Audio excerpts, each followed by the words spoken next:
Okay we are live. HSC 26 batch, আশা করি সবাই ভালো আছো, সবাই সুস্থ আছো। তোমাদের বায়োলজি পরীক্ষা, বায়োলজি প্রথম পত্র পরীক্ষা আশা করি খুব ভালো হয়েছে। ভালো হইতেই হবে, কারণ যা পড়ানো হয়েছে তার মধ্য দিয়েই কিন্তু কোশ্চেন আসছে, খুবই সহজ কোশ্চেন আসছে।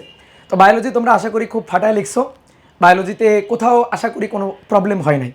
যেভাবে সাজেশন দেওয়া হয়েছিল তোমাদের ফাদ ভাই, যেভাবে তোমাদের সাজেশন দিয়েছিল, যেভাবে ক্লাস নিছে, সাজেশন ক্লাসটা যেভাবে দেখাইছে, এর মধ্য থেকে কিন্তু সব কিছু কমন আসছে। দেখো এই যে কোশ্চেনটা, এই কোশ্চেনটা কিন্তু ফাদ ভাই করাই দিছিল। এই যে পিপা অ মা পা, তাই না, এই পুরাটা দেখো হুবহু কিন্তু চলে আসছে। ঠিক আছে, এখানে একটা কোশ্চেন, এখানে স্ট্রোবিলাস হবে, তো এটা একটু বানানটা ভুল আছে, বাট এছাড়া কোশ্চেনে কোনো সমস্যা নেই, বাকি কোশ্চেন ঠিক আছে। তো তুমি একটা জিনিস খেয়াল করে দেখো, তোমাদের যে ক এবং খ অর্থাৎ জ্ঞান এবং অনুধাবনমূলক যে কোশ্চেন আসছে, এগুলা কিন্তু দেখো যে অধ্যায় থেকে সৃজনশীলের গ ঘ আসছে সেই অধ্যায় থেকে কিন্তু ক খ আসছে। একটা একটু মনে হয় ব্যতিক্রম হয়েছে, কিন্তু বাদবাকিগুলো কিন্তু এরকম আছে। তো সেকেন্ড পার্টও বেশ ভালো একটা প্রস্তুতি নিতে হবে। তো সেকেন্ড পার্টের প্রস্তুতির জন্য ডিটেলস সব কিছু কথা ফাদ ভাই বলবে। আমি শুধু একটা কথা বলি, তুমি যে কটা অধ্যায়ের উপর প্রিপারেশন নিবা ভালো করে প্রিপারেশন নিবা, এবং তুমি ক খ এর জন্য দেখো বোর্ডে আসা এই যে কোশ্চেনটা দেখতে পারবা, বোর্ডে আসা যে বিগত বছরের কোশ্চেনগুলো আছে সেখান থেকে কিন্তু ক খ ম্যাক্সিমাম হুবহু কমন আসছে। সো বোর্ডে আসা যে কোশ্চেনগুলো আছে সেকেন্ড পার্টেও ক আর খ এই কোশ্চেনগুলো বোর্ড থেকে অবশ্যই একটু করে যাবা। যে অধ্যায়টা পড়বা ওই অধ্যায়টা ভালো করে বোর্ডে আসা ক খ জ্ঞান এবং অনুধাবনমূলক কোশ্চেনগুলো একটু দেখে যাবা। আর ডিটেলস কথা তোমাদের ফাদ ভাই সুন্দর করে সব কিছু বুঝায় গুছায় বলে দিবে। তো ফাদ ভাই আসেন। শেষ? হ্যাঁ, গাইডলাইন শেষ আপনার? শেষ। আর কিছু বলেন এবার ফাদ ভাই তোমাদের বাকি কথা বলবে। টাটা। ঠিক আছে, থ্যাংক ইউ। আচ্ছা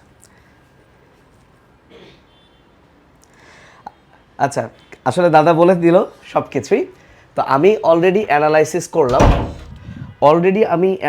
করলাম, আমি নিজে অ্যানালাইসিস করছি একটু আগে, আমি ধরে ধরে এই যে স্ট্রোবিলাস কাকে বলে, উভচর কাকে বলে, এগুলো শুধু বোর্ড পরীক্ষায় আসেই নাই, অনেকবার আসছে, অনেকবার। বুঝতে পারছো? তাহলে তোমার কাজ কি? হ্যাঁ দাদা, এটা কোন প্রশ্ন, কোন বোর্ডের? ও, আমি তো অবাক হয়েছি যে বোর্ড পরীক্ষা আলাদা হইলো কিনা। আমি আবার একটা লাইভে ঢুকছি, বুঝছো? তাহলে আমি বের হয়ে ওটা দেখতেছি কি কাহিনী। কিন্তু জনন কোষে তো আর মাইটোসিস হয় না, মানে জনন কোষ তো ধরো শুক্রাণুতে কি আর মাইটোসিস হয়? মানে হ্যাঁ, প্রশ্নটা আচ্ছা, আমি ওটা দেখছি, ঠিক আছে, ওকে, হ্যাঁ, আচ্ছা। ও মানে প্রশ্ন মনে হয় দুইটা, ইমপ্রুভমেন্টদের আলাদা বায়োলজি প্রশ্ন হয়েছে। আমি তো পুরো অবাক হয়েছি। প্রথম যে নির্দেশনা, যে স্টুডেন্টের ছবি তুলেছি মহিলা কলেজে পরীক্ষা দিয়েছে, মহিলা কলেজে ঢুকেছে, হাতের নখ এত বড় কেন? তুই পরীক্ষা দিতে যাবি, তোর নখ কেন এত বড় থাকবে? তুই আজকে এই নখ কাটবি, সবাই নখ কাটবা, এটা কোনো হইল নাকি? মানে নখ কাটার সময় পায় নাই, এত পড়াশোনা করছে। তো তোমাদের জন্য যেটা গাইডলাইন, আমি কিন্তু ক খ গ ঘ এর পুরো সাজেশন এবং মাত্র 2 ঘন্টা 2.5 ঘন্টায়, তোমরা যারা গত ক্লাসে আমার 2.5 ঘন্টার ক্লাসটা করছো তোমরা নিশ্চয়ই দেখো এই যে প্রশ্নটা কি সুন্দর করে আঁকাইছি। এখানে একবীজপত্রী উদ্ভিদের বৈশিষ্ট্য দিয়েছে।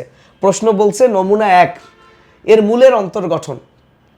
ঠিক আছে, তার মানে এই নমুনা 1 হচ্ছে একবীজপত্রী, তার মূল, একবীজপত্রী মূলের শনাক্তকারী বৈশিষ্ট্য লিখতে বলছে। আমি ছবি আঁকায় যে 6টা বৈশিষ্ট্য বলছিলাম যে 3 মার্কে আসবে, 6টা বৈশিষ্ট্য কি লিখবা লেখায় দিছিলাম, রাইট? আর এখানে বলছে উদ্ভিদ নমুনাটির, এবার কিন্তু নমুনা 1 2 বলে নাই, এই যে নমুনাটির মানে দুটোই চিন্তা করতে হবে। পুষ্প সংকেত কি একই না? এটা তো পোয়েসি, এটা মালভেসি। পুষ্প সংকেত ও মালভেসিটা লেখাইছি, বলছি যে পোয়েসিটা পড়ে নিস। সো কেন না, দুইটা আলাদা ব্যাখ্যা করে দিবা। তা আমার কথা হচ্ছে কি, যে সিকিউয়ের জন্য 24টা অধ্যায় পড়ার দরকার নাই, 24টা অধ্যায়ের ক্লাস করার দরকার নাই। তুমি সিলেক্ট করো 7টা কিংবা 8টা অধ্যায়, এই 8টা অধ্যায়ের সিকিউ পড়বা। এবং এই কখগুলো কিন্তু তুমি দেখো, এই যে এইটা 8ম অধ্যায়ের প্রশ্ন, এটা 7ম অধ্যায় মিলাই দিছে, 7ম 8ম মিলাই দিছে। কিন্তু স্ট্রোবিলাসটা আবার 7ম অধ্যায়ের, এটা কিন্তু 6ষ্ঠ অধ্যায়ের। তার মানে এবার মিলাই দিচ্ছে, মানে হুবহু কিন্তু আসতেছে না, তবে আবার আসতেছে। দেখো ভাই, এই যে এইটা দেখো, এই ক খ যে অধ্যায় 9ম অধ্যায়, এটাও 9ম অধ্যায়। তার মানে নর্মালি যে জিনিসটা সেটা হচ্ছে কি হলো, আচ্ছা নর্মালি যে জিনিসটা সেটা আমি বলতে চাচ্ছি যে এই যে দেখো, উদ্ভিদ বিজ্ঞান 11 নম্বর চ্যাপ্টার থেকে প্রশ্ন। এই যে প্লাজমিড হচ্ছে কি 11 অধ্যায়ের ইমাস্কুলেশন, ইমাস্কুলেশন আবার কি দিয়েছে, কি রে চেঞ্জ হয়ে যায় কেন, এটা আবার দিয়েছে 10ম অধ্যায় থেকে।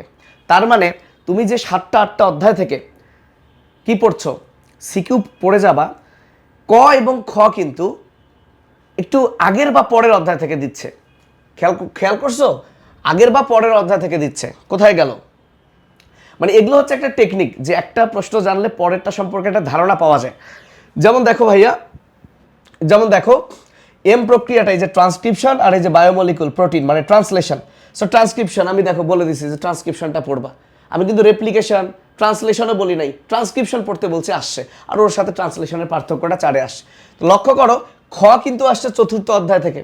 তার মানে আমরা কি বুঝলাম, যেটা নর্মালি হয়ে আসতেছিল বিগত বছরে, যে গ ঘ যেখান থেকে আসে, ক খ ওই চ্যাপ্টার থেকেই আসে, কিন্তু সেটা কিন্তু এবার হয় নাই। মানে ক আসলে খ আসে নাই, খ আসলে ক আসে নাই। তাহলে এই জন্য তোমার কাজ কি, যেহেতু স্প্লাইসিং কাকে বলে বিগত বছর বোর্ডে আসছিল, এটাও বিগত বছর বোর্ডে আসছিল, তুমি তো বাবা এমসিকিউ পড়বাই। তুমি গ ঘ 8টা চ্যাপ্টার বা 7টা চ্যাপ্টার সিলেক্ট করো, এই 7টা চ্যাপ্টার গ ঘ ভালো করে পড়ো, আর ক খটা প্রতিটা চ্যাপ্টারের অন্তত বিগত বছরের বেশি বেশি আসা প্রশ্ন বা একবারও যেটা আসছিল একটা বার চোখ বুলালে কি এমন সমস্যা, কোনো সমস্যা নেই, একটা বার চোখ বোলাবা ভাই, একটা বার চোখ বোলাবা, এটাই একটা আর্জেন্ট সাজেশন। এই একটা দিন আছে, দ্রুত শুধু চোখ বোলাবা। কোত্থেকে, তোমার টেস্ট পেপার বিভিন্ন যে বই আছে সবগুলো বইয়েই কিন্তু বিগত বছরের ওই ক খ দেওয়া আছে। আবার দেখো এই প্রশ্নটা কি, কোষ রসায়ন থেকে আসছিল, এনজাইমের ক্রিয়া কৌশল আর প্রোটিনের গুরুত্ব। এই যে কোষ রসায়ন থেকে আসছে, কিন্তু দেখো দিন ইশেক 10ম অধ্যায়ের, জিন কাকে বলে 1ম অধ্যায়ের। তার মানে এখানে ক খ একটাও মেলে নাই, একটাও মেলে নাই। এখন তুমি হয়তো বা 1ম অধ্যায় প্রিপারেশন নিছো, ক খ পেয়ে গেছো, ফাইন। আবার এইটা দেখো 6 অধ্যায়ের পড়া, এখানে লিভার ওয়ার্ড এটা 6 অধ্যায় থেকে দিয়েছে, টিস্যু কালচার আবার 11 অধ্যায় থেকে দিয়েছে। তার মানে তুমি তো 8টা অধ্যায় পড়ছোই গ ঘ, তাহলে ওটার ক খ, আর 4টা অধ্যায়ের একটু ক খটা বিগত বছরের প্রশ্ন দেখে নিবা। এটা তোমার ফাদ ভাই, আমি তোমাকে বললাম, দেখবা ইনশাল্লাহ, শুধু একবার দেখা যাও, পারবা, 1 মার্ক তো পেরে যাবে ইনশাল্লাহ, আল্লাহ তোমাদের সহজ করবেন। এবার আসো যেটা গুরুত্বপূর্ণ কথা, আমি 4 দিন আগে একটা লাইভ করেছি, তোমরা সার্চ দিবা ইউটিউবে zoology CQ marathon by doctor Fahad, search দিলেই চলে আসবে। এটার ডিউরেশনটা দেখো 2.5 ঘন্টাও না বাবু, 2 ঘন্টা 28 মিনিট। এই 2 ঘন্টা 28 মিনিট এখানে লেকচার স্লাইড দেওয়া আছে, এই লেকচার স্লাইডে ক খ এর প্রশ্ন উত্তর সবই দেওয়া আছে, বুঝতে পারছো, ক খ এর উত্তর সহ দেওয়া আছে। তোমার যদি কোনো উত্তর দরকার পড়ে দেখে নিও, বাট আমার সাজেশন হলো তোমার বাসায় যে বইটাই আছে সেই বইয়ের যে কি আছে বলো, বিগত বছরের প্রশ্ন আছে সেই বইয়ের, প্লিজ বিগত বছরের প্রশ্নগুলো একবার দেখা যাও গেল। মানে যারা একদমই ক খ পড়ে না তারা অন্তত বিগত বছরের প্রশ্ন দেখে যাবা। তো এই ভিডিওটা তোমরা আজকে এখন একটা সারা রাত জেগে পড়ছো, অনেকে অনেক রাত জেগে পড়ছো, এখন একটা সুন্দর ঘুম দাও, সন্ধ্যা থেকে পড়তে থাকবা যতক্ষণ মন চায়, এবং চেষ্টা করবা আজকেই অনেকটা পড়ে ফেলার, কারণ কালকে পরের দিন পরীক্ষা, তাই কালকে একটু টেনশন থাকবে, কেমন কেমন করবে, আবার নতুন নতুন কিছু ভাইয়া গাইডলাইন দিবে, দেখতে ইচ্ছা করবে, এত আর দেখার দরকার নেই। তুমি আজকেই ফোকাস করো যে তুমি কি কি দেখবা, তুমি ফাহাদ ভাইয়ের এই 2.5 ঘন্টা দেখবা না অন্য কারো দেখবা, এটা আজকেই ফিক্স করো। করে যেটাই দেখো বাবা, সবাই সুন্দর করে বলছে, যে কোনো একটা ফলো করে পড়ো, বেশি একাধিক পড়ে আসলে টাইম নষ্ট করার দরকার নেই, 12টা চ্যাপ্টারেরও সিকিউ দেখার দরকার নেই, বুঝতে পারছো? আচ্ছা, তাহলে এইটা তোমরা সার্চ দিলেই কিন্তু পেয়ে যাবো, অলরেডি 31,000 স্টুডেন্ট দেখে ফেলছে, মাশাআল্লাহ। এখন যেটা আমি বলতে চাই, তাহলে আমাদের গ ঘ এইখানে আমি যেটা করেছি, আমি 7টা চ্যাপ্টার তোমাদেরকে দিছিলাম, এবং আমি বলেছি এই 7টা চ্যাপ্টার থেকে কি আসে, এই 7টা চ্যাপ্টার থেকে সিকিউ আসে। আর সেই গানটা হচ্ছে, আচ্ছা ব্যাক করলাম। তো এই 7টা চ্যাপ্টারের মধ্যে জিনতত্ত্ব বিবর্তন ছাড়া আমি বাকি সবগুলোই সুন্দর করে দেখাই দিছি, 6টা চ্যাপ্টার দেখাই দিছি। এখন জিনতত্ত্ব বিবর্তনেরও সাজেশন ওই যে এই ভিডিওর ডেসক্রিপশনেই পাবা, সিকিউ এর সাজেশন দিয়েছে, ওর বাইরে গ ঘ আসবে না। তুমি দেখো, মিলায় দেখো, 5টা প্রশ্ন আমি 7টা অধ্যায়ের যে পড়াই দিছি 2.5 ঘন্টায়, ওইখান থেকে 5টা প্রশ্ন কিন্তু আসছে, বুঝতে পারছো? 5টা প্রশ্ন কিন্তু আসছে, তাহলে তোমার কিন্তু পারার কথা। কিন্তু ঝামেলা হয়েছে কি, ক খ যদি তুমি না পড়ে থাকো তাহলে তো ঝামেলা। এই জন্য আমার রিকোয়েস্ট থাকবে, তুমি 7টা বা 8টা অধ্যায় পড়ো। অধ্যায়গুলো আবারও বলছি, বায়োলজির 1 পড়বা, 2 পড়বা, 3 পড়বা, 4 পড়বা। এই যে 1, 2, 3, 4 5 পড়বা। এই 5টা অধ্যায় থেকেই কপাল ভালো থাকলে 4টা বা 3টা প্রশ্ন কমন পাবা। ওই পাশে 11 অধ্যায় থেকে একটা পাবা, তাহলে 1 2 3 4 5 আর 11, এই 6টা অধ্যায় থেকে আমার বিশ্বাস 4টা কমন পেয়ে যাবা। বুঝতে পারছো? এখন আরেকটা প্রশ্ন পাওয়ার জন্য সেইটা তুমি 6-7ও পড়তে পারো, কারণ নেফ্রনের গঠন আর মূত্র তৈরির কৌশল ভয়ঙ্কর ইম্পর্টেন্ট। তাই যদি কেউ 6 নম্বর চ্যাপ্টার নাও পড়ো, আমার রিকোয়েস্ট থাকবে নেফ্রনের গঠন আর মূত্র তৈরির কৌশলটা পড়ে যায়। নেফ্রনের গঠন আর মূত্র তৈরির কৌশলটা পড়ে যায়। বুঝতে পারছো? সহজ, কিন্তু একবার দেখো কেমনে মুত তৈরি হয়, আর এমন কি হাগু মুতুই তো পারবা। আমি কিন্তু পড়াই দিছি, আমার মনে হয় এটা অনলাইনেও আছে, যাদের কষ্ট হয় ইউটিউবে ফ্রি করা আছে। আমার নাম ফাহাদ বায়োলজি, আর ওটা দিলেই চলে আসবে বর্জ্য নিষ্কাশন। রাইট? তো আশা করি বুঝতে পারছো। আর এই পাশে আমি আরেকটা অধ্যায় বলছিলাম, 7ম অধ্যায় অর্থাৎ অস্থির চ্যাপ্টারটা। তাহলে 1 2 3 4 5 6 7, এই 6-এ কি পড়বা? মূত্র তৈরির কৌশল, নেফ্রনের গঠন, সর্বোচ্চ ডায়ালাইসিস মানে বৃক্ক বিকলের যে কারণ লক্ষণ, আর ডায়ালাইসিস। বিশ্বাস করো এই 2-3টা প্রশ্ন পড়লেই অধ্যায় শেষ, সিকিউ। তাহলে তুমি যদি 1 থেকে 7 অধ্যায় পড়ো, ইনশাআল্লাহ এখান থেকে তুমি 4টা প্রশ্ন কমানোর পাশে 11, 5টা তো হয়েই গেল মানে।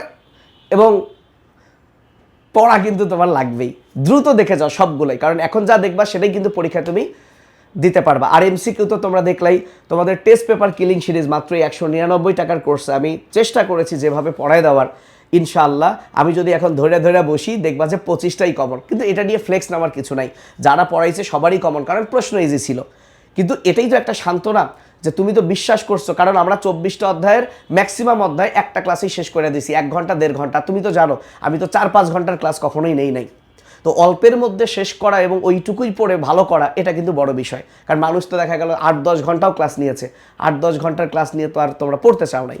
তো এই জন্য তোমাদের আর টাইম নষ্ট করবো না, সুন্দর খাওয়া দাওয়া করে ঘুম দাও, সন্ধ্যা থেকে উঠে যতটুকু পারো শেষ করো। পারলে সিকিউ এর ব্যাপারটা আজকেই দেখো তো শেষ করা যায় কিনা, আর সিকিউ পড়ার সাথে সাথে ক খও পড়ে ফেলবা আজকে। বুঝতে পারছো? আর এমসিকিউ কি করবা? এমসিকিউ কিন্তু বিগত বছর টেস্ট পরীক্ষার এই প্রশ্নগুলো থেকেই অনেক প্রশ্ন কমন ছিল। তো আমাদের যে স্লাইড আছে বা আমরা যেভাবে পড়াইছি, তোমরা যারা আমার কোর্সে আছো সেটাই পড়ো, কিংবা যারা আমার কাছে ছিল না, যার কাছে পড়েছো ভাইয়া, ওনারা যা যেভাবে পড়াইছে পড়ো, তুমি কমন পেয়ে যাবা। সো তোমাদের জন্য অনেক দোয়া রইল, তোমাদের পরীক্ষা ভালো হবে। আবারও বলছি, জুওলজি সিকিউ ম্যারাথন যেহেতু 2 ঘন্টা 28 মিনিট, সম্ভব হলে কালকে দেখার আর টাইম নাই, আজকেই দেখা নাও, দেখবা যে তুমি 6টা চ্যাপ্টারের এই 6টা চ্যাপ্টার যা বলছি এখান থেকেই আসবে।